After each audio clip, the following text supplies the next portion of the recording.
जदि इन्स्टांट किसी मीठा खाइबा की इच्छा हुए ताहले मु तो कहबी 10 रु 15 मिनिट भितर छेना भली पाटे रखिला मात्रे मिलई जिबा पिठा या ठारो स्वादिष्ट पिठा किछि न होई पारे। केही भी अंदाज लगई परिबेनी एटा पिठा कि मिठा काहेकिना ये रखिला मात्रे पाटे एते स्वादिष्ट भागरे मिलई जिवो। आपण माने पिठार टेक्सचर को देखंतु पूरा छेना भली दिसुची।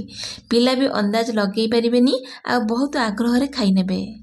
आज स्वादिष्ट पिठा कहतु मिठा जहाँ भी कहतु किंतु एई पिठाटा आज 10 रु 15 मिनिट भितर बिना बेकिंग पाउडर बिना इनोरे बनिकी रेडी हम। एठी मु आपण मानको पिठा को भांगिकी देखौछि देखंतु केते जालीदार बनिची एते नरम बनिबो कि आपण माने याकू खंडे जगार 2 खंड आराम रे खाई नेबे। नमस्कार दर्शक बंधु, वीडियो को संपूर्ण देखंतु जदि पसंद आसीबो लाइक कमेंट शेयर करनेबे आ चैनल रे नुआ थिले प्लीज चैनल को सब्सक्राइब करनेबे आ जदि फेसबुक पेज रे देखुचंती प्लीज फेसबुक पेज को मध्य फॉलो करनेबे।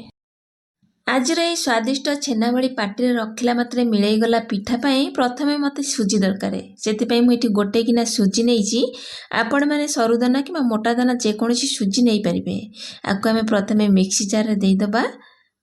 गोटे गिना सुजी पाई मुझे अध गिना चीनी नहीं आपण मैंने केते मीठा खाइबे से हिसाब से चीनीर परिमाण को कम किंबा अधिक करके बनै पारे ना तो आप गुड़ देकी बनै पारे। ता सहित भल फ्लेवर पाई ये 2-4टा खंडे गुजराती को एमती गुंड कर माने चोपा बाहर करी तार मंजी गुड़ाक आड करनेबी। आपन चाहिए गुजराती गुंड आड करें ना गुजराती देदेले बढ़िया फ्लेवर आसो बहुत बढ़िया बास्ना आसो से 3टा खंडे गुजराती चोपा को बाहर करी तार मंजी गुड़ाक एत आड करनेली। आपको एमती सुखिला ही आम ग्राइंडिंग करी प्रथमे नहीं आसवा। एठी मो सुजी सहित चीनी की भलसे गुंड करी आनछि किंतु सुजी जेते जहा गुंड कले भी टिके खदड़ अंश रहिबो। एमिति नॉर्मली रहिले भी बहुत बढ़िया लागिबो खाइबा पई। एही सुजी को मु गुंड करि सारला परे आकु गोटे पात्र को आमे ढाଳି नबा। एठी गुंड कर रखितवा सुजी और चीनी रो मिक्सचर को गोटे कंसारे ढाଳି नबा। तापर ताको साइड कर नबा। एठी गोटे गिना नेछि से गिना रे मु गोटे गिना गरम पानी ऐड कली। पानी टिके नखोसुम बा नॉर्मल टेम्परेचर रहिले चलिबो। एठी गोटे गिना अमूल नेछि आपण चाहिले क्षीर मध्ये देई परिबे। से सब को भलसे कोळै नबा। जदि एतरे क्षीर किंबा अमूल देबे बहुत बढ़िया लगे किंतु अमूल फ्लेवरटा बहुत टेस्ट आसीबो। अमूल को टिके नखोसुम पानी दिहरे गोळै नबा तापर आमे सेथिरे ऐड करबा। आपण माने मो वीडियो को केउ जगार देखुछंती प्लीज जणै देबे। एठी आमे गुंड कर रखिथिबा सुजी और चीनी रो मिक्सचर रे आमे गोळै की रखिथिबा अमूल रो पानी की ऐड करनबा। से सब को देई कि भलसे गोळै नबा। एठी मो सुजी सहित अमूल रो पानी की भलसे गोळै नउची आ गोळै साला परे आपण मानको एठी कंसिस्टेंसी देखौची माने केते पतला रखिबे जहा फल रे हमर सुजीटा पूरा फुलिबो अब्जर्व करनबा पानी सेति में देखि कि पानी ऐड करबा। एठी देखौची देखंतु हम गोळै साला परे कंसिस्टेंसी केते पतला अछि ता जहा फल रे कि हमर सुजीटा पानी सोक करबो ताको हमें 10 मिनिट पर्यंत रेस्ट करिया पे छाड़िबा। ता माने मेजरमेंट हैला गोटे गिना सुजी पई गोटे गिना टिके कम पानी देबे जहा फल रे हमरा पूरा परफेक्ट मेजरमेंट रहइबो। ताको कवर दबा आ 10 मिनिट पे सुजीटा को फुलिया पे छाड़िबा। मोटी 10 मिनिट परे आपण मानु कवर काढी देखौची देखंतु सुजी गुडा का हमर पानी सोक कर नैची आ परिमाण रे केते बहलिया हे जाईची। आपण मान देखंतु कंसिस्टेंसी एमिति रखिबे हमर पिठाटा अति स्वादिष्ट लागिबो। जेहेतु आमे मिठा जिनिस बनाउचे सेति अध पिंच रु टिके अधिक लुण ऐड करिबा नहले फिकाळिया लागिबो। लुण को देकी भलसे गोळै नबा तापर अलगा जिनिस सब एथरा ऐड करिबा। छेना बळी स्वादिष्ट पिठा बनेबा पई मु सुजी अमूल ता सहित फाळे खंडे नडिया रो कोरा को नेची।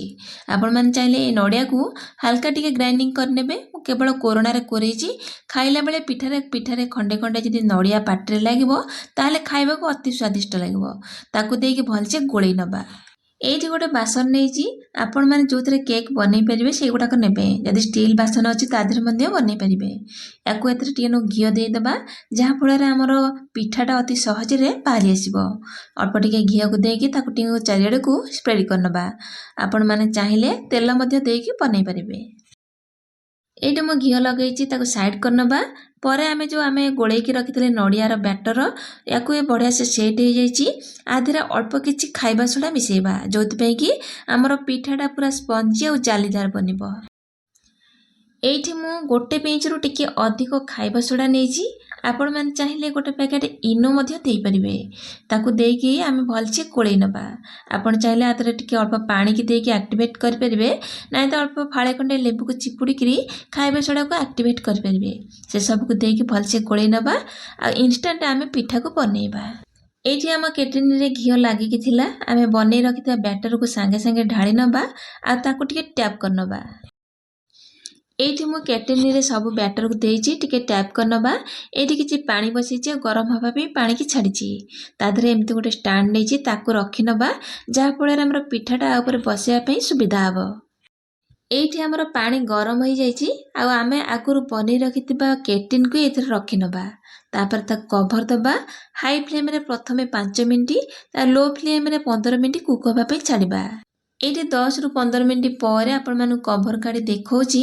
ଯଦି ଦେଖିବେ ପିଠାଟା ପୁରା ବଢ଼ିଆ ସେ ଫୁଲି ଯାଇଛି, ହାତରେ ଲାଗୁନି, କିମ୍ବା ଟୁଥପିକ୍ ନାଇଫ୍ ସାହାଯ୍ୟରେ ଇନସର୍ଟ କରିକି ଭିତରକୁ ଦେଖିପାରିବେ। ଯଦି ବ୍ୟାଟରଟା ଆପଣଙ୍କ ଛୁରୀରେ କିମ୍ବା ଟୁଥପିକ୍ରେ ଲାଗୁନି, ଜାଣିବେ ଆମର ପିଠାଟା ପୁରା ପରଫେକ୍ଟ କୁକ୍ ହେଇଛି। ଏବେ ଆମେ ପିଠାକୁ କାଢ଼ି ନେବା ଆଉ 10ରୁ 15 ମିନିଟ୍ ଥଣ୍ଡା ହେବା ପାଇଁ ଛାଡ଼ିବା। କାହିଁକିନା ଥଣ୍ଡା ହେଇଗଲା ପରେ ସାଇଡ଼ରୁ ଅଟୋମେଟିକାଲି ଛାଡ଼ିଯିବ।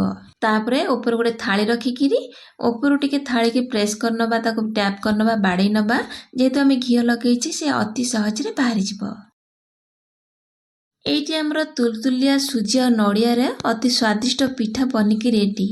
କେତେ ସଫ୍ଟ ବନିଛି, କାଟିଲା ବେଳେ ଆପଣମାନେ ଦେଖିକି ଅନ୍ଦାଜ ଲଗାଇ ପାରିବେ।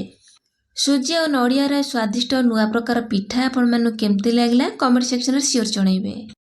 ପୁଣି ଆସିବି ଗୋଟେ ନୂଆ ରେସିପି ସହିତ। ସେ ପର୍ଯ୍ୟନ୍ତ ରହୁଛି ନମସ୍କାର, ବାଏ, ଜୟ ଜଗନ୍ନାଥ।